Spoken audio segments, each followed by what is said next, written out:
ગુજરાતના ફાર્મા સેક્ટરે દેશ વિદેશમાં કાઠું કાઢ્યું છે ત્યારે ગુજરાતના ફાર્મા ઉદ્યોગની આબરૂને સિરપ કાંડે બટ્ટો લગાડી દીધો। અમદાવાદ શહેરમાં ગેરકાયદે ક્લિનિકલ ટ્રાયલનો વેપલો હવે ફૂલ્યો ફાલ્યો છે।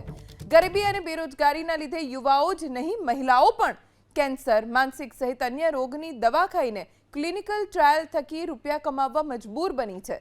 છેલ્લા ઘણા વખતથી ગુજરાતમાં ક્લિનિકલ ટ્રાયલ થકી ફાર્મા કંપનીમાં ધૂમ કાળી કમાણી થઈ રહી છે। ક્રાઇમ બ્રાન્ચે અમદાવાદ શહેરના 2 ક્લિનિકલ રિસર્ચ સેન્ટર્સ પર તપાસ કરતા એવો ખુલાસો થયો કે રૂપિયાની લાલચમાં અભણ અને ગરીબો પર ગેરકાયદે ક્લિનિકલ ટ્રાયલ થાય છે।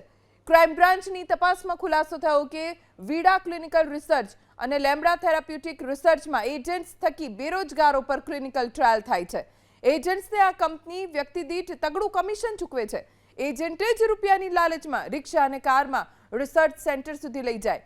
સામાન્ય રીતે એક વ્યક્તિ વર્ષમાં 2-3 વાર ક્લિનિકલ ટ્રાયલમાં ભાગ લઈ શકે, પણ આ બંને કંપનીઝમાં એક જ વ્યક્તિ 20 વખત ક્લિનિકલ ટ્રાયલ કરાવી ચૂક્યા છે। જો વ્યક્તિને દવાની આડઅસર થાય તો તાત્કાલિક સારવાર આપીને ઘરે મોકલી દેવાય છે, જ્યારે વળતર ચૂકવાતું જ નથી।